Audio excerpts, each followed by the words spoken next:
I'm Aaron from PhoneDog.com, and it's part 2 of an epic dogfight battle between the Nexus 4 and the Galaxy Note 2. In this final race, which one will come out on top? Let's go take a look and find out.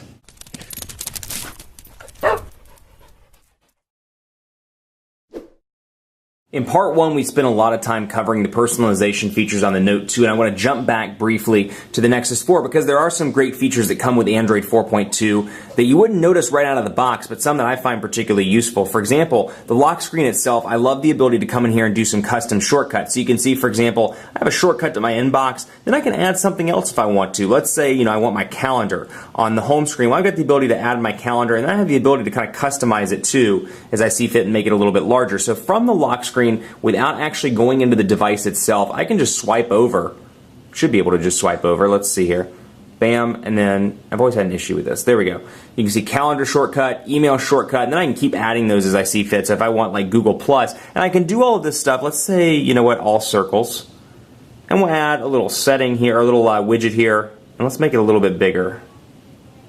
And so then from my lock screen, I can access camera, I can look at the time, I can check my emails and scroll up and down. These are dynamic widgets. I can scroll over and check my calendar, and I can look at Google Plus, back and forth, all without unlocking the device. And then when I want to go into the individual things, I can click and it'll let me go in. So you can do that with messaging and more. So it's a nice little benefit. I don't know how useful it would be on a daily basis, but I find it really nice to be able to do that stuff without unlocking the device itself. So that's a cool little feature of Android 4.2. Another one, jumping into cameras here, both of which have 8 megapixel cameras with 1080p HD video recording capabilities. This one's always hard to show on camera, but let me show you the little photosphere feature.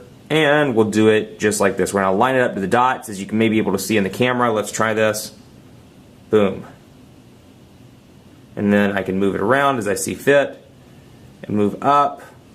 And again, very hard to show off on camera, but you're going to get the idea here in just a second.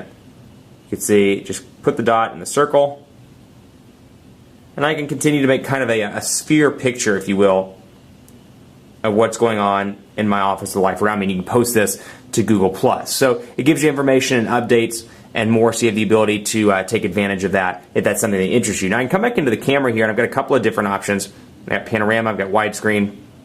I can come back in here and change around HDR. I can change my settings as I see fit. Scene modes, picture sizes, overall store locations.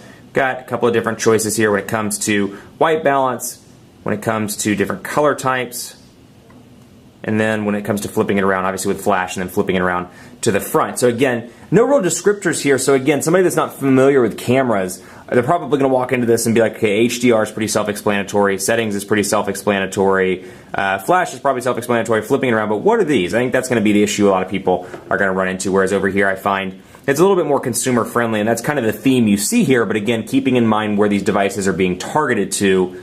Although I don't know that that's necessarily, I say that, and then I'm like, I don't know that that's necessarily what it is, because you see Nexus advertisements on TV on a pretty regular basis, at least for the tablets. But over here on the Samsung side, you get edit, shortcuts, burst shot, all the different effects and features you would imagine. Front-facing camera, I can change my shooting mode, best photo, best face, face detection, panorama, share shot. I use S-Beam on a regular basis on my Note 2, and you'll find that it's a really useful feature when you got a friend, a family member, a loved one that has a Note 2, a Galaxy S3, whatever the case may be, and you're at a wedding or you're at a special event and you take a bunch of pictures, and maybe they're involved in the wedding or maybe they're involved in the event itself. You can S-Beam the pictures together. It's super easy. I find it to be probably it's the feature that I thought honestly was a gimmick when I started using the S3 and the Note 2, and it's probably now the feature I use the most on my Note 2 is S-Beam. I use it at least once every, I'd say, 2 weeks, depending on the time of the year. But I love the features like best photo and best face as well. Face detection is great. Double tap to zoom in or out. Best photo is great. I can select the best 8 photos and move back and forth, and it'll process and tell me, or will give me the option to choose between the photo that I see as the best one. So little features like that I like. And then of course both of these have the ability to take still shots while you're recording as well. I'll go in here. And all I have to do is touch, and you'll see that it's taking pictures just like that on the 8 megapixel camera. I give the camera edge to the Note 2 just because of the features that come with the camera. The best photo, the ability to use S-Beam, some of the combined features, they really told a story around the camera, and I find it to be particularly useful on the Note 2. You can get a lot of those features on the Galaxy S3. We'll pop up quadrant standard here and take a look at the speed tests on both of these devices. Now keep in mind they both have quad-core processors. This has a Snapdragon S4 Pro CPU that's clocked at 1.5 gigahertz. This one has a quad-core Exynos CPU that's clocked at 1.6 gigahertz, so we'll take a look. Now the real winner to me, and it's funny with the Note 2, because honestly, you look at the size and immediately a lot of people are like, this phone is way too big for me. And honestly, for me, even in my day-to-day use, it's a big phone. I'm not going to deny it. It's still, I feel it every day when it's in my pocket. It's a giant phone. It gets talked about on a regular basis. The thing for me, though, is you kind of have to overlook it for some of the features that it offers. The quad-core Exynos processor, I've preached about the Exynos processor since the Galaxy S2. I find it to be a great fusion of power, and it just works incredibly well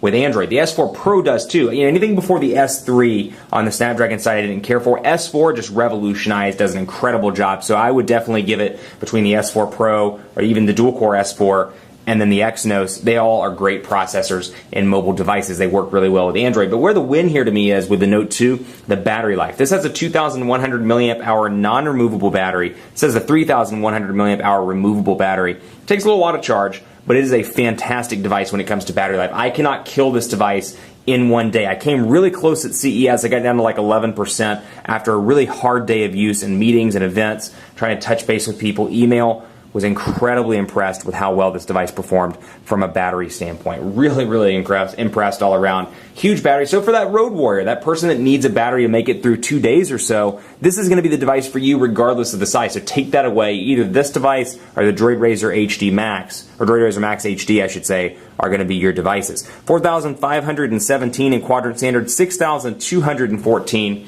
over here. Take it with a grain of salt. It's not always indicative of day-to-day performance. I say that all the time, but I find both of these devices to be incredibly fast all around. Take a look at speed test as well, because I want to compare T-Mobile's HSPA Plus 42 megabits per second to Verizon's 4G LTE. Now, Verizon gives an actual download and upload number. They estimate between 5 to 12 megabits, or guarantee rather, between 5 to 12 megabits per second of download time speed. Upload speeds between 2 and 5 megabits per second, so that's probably what you're going to see on a more saturated network like Verizon's. T-Mobile's I've seen as fast as 20 megabits per second in the Dallas Metroplex. Right now we're seeing slower speeds. Looks to be about 6.5, somewhere in there, 6.6 megabits per second. Every time I say it, it moves. 6.5 megabits per second on the download. Over here, 13.21 megabits per second on the download. Upload's 4.29. Obviously, this is market specific. Some places T-Mobile works great. Some places Verizon works great.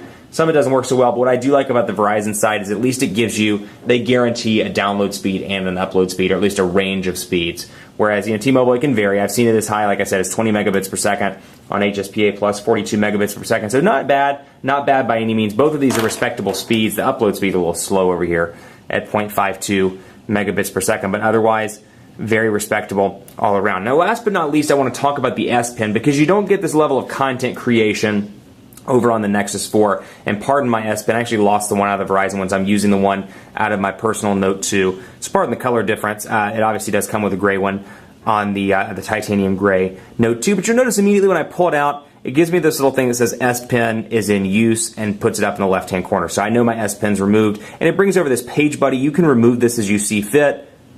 You can move earphones page, docking page, roaming page. You can get rid of those if you so desire. I don't know why the S Pen page is removed, but you can see S Pen is in use. And I can scroll over here and get to my custom page where I can create a note, and then I've got stuff down here that they say is optimized for S Pen use. So I'll go into just an individual note, for example, and we'll talk a little bit. And take a look at the Note 2 full review if you want to see more of these features. And likewise over here, take a look at the Nexus 4 review. Of course, I can draw, and it works incredibly well all around. And then, of course, I can draw shapes, and it'll customize those shapes for me and make them a little bit more geometric than my terrible drawing abilities. Then over here, just doing it really quickly, I can type. And let's see what else we've got. Shape match, formula match, handwriting to text. One I use on a relatively regular basis. Try to say hey, there. As you can see, relatively easy to use. Some errors. Formula match. I can come in here and do 5 plus 5 equals. And then I can insert it, or I can search for it using Wolfram Alpha. So very cool, from a productivity standpoint. I can see this is a great fusion between business and personal. Really like that feature over here. This is a hacker's dream. I mean, this device is probably, I don't know, the Nexus 1 was absolutely beautiful, but definitely one of the most beautiful Nexus devices I've seen. Nice size, 4.7 inches, really going to be great for a lot of people that think 5.5 is too big. The specs are great. Price point is fantastic over here, even though the storage space is non-removable. So once you hit 8 gigabytes, you're stuck, or once you hit 16 gigabytes, you're stuck. Over here, you do have a micro SD card slot behind the battery door, as you can see right there with the micro SIM card slot. So you can add expandable memory and move along from there. So, you know, like any Dogfight, it's a tough call, and you're going to, whatever you prefer, you're going to hear my Dogfight recommendation, and you're going to say, I hate that device, or I love that device. Well, it depends on what's best for you. If you like to hack, root, and mod, and you want a powerful device, the most powerful Nexus to date, it's going to be a great device for you. If you want something with some great customization abilities, with a big display, just with a ton of stuff just packed into a device, in terms of devices, it has the most features and software I think of any device I've ever reviewed. The Note 2 is going to be a great unit for you. The overall winner of the Dogfight when comparing price point, comparing features, comparing specifications, comparing what it has to offer to the consumer, the Note 2 wins the Dogfight. Still really like the Nexus 4 for a lot of reasons, but again, I really struggle with the fact that stock Android, to me, it's beautiful, it looks great, it's nice and fast, and for those people that want software updates, it's going to be top notch. That said, I still find it to be a little bit bare bones in comparison to some of the value adds you get with Sense, with TouchWiz, and to a lesser extent LG and Motorola. Keep it locked on PhoneDog.com for continuing coverage of both of these devices. I'm putting a Straight Talk SIM in this later in the week. Would love to hear your thoughts on what you think of prepaid carriers with the Nexus 4. PhoneDog_Aaron on Twitter, Facebook, Facebook.com/PhoneDog, Facebook.com/Hi Aaron Baker, or Facebook.com/PhoneDog is the company's page. Let me know what you think of these devices, and as always, we'll see you next time.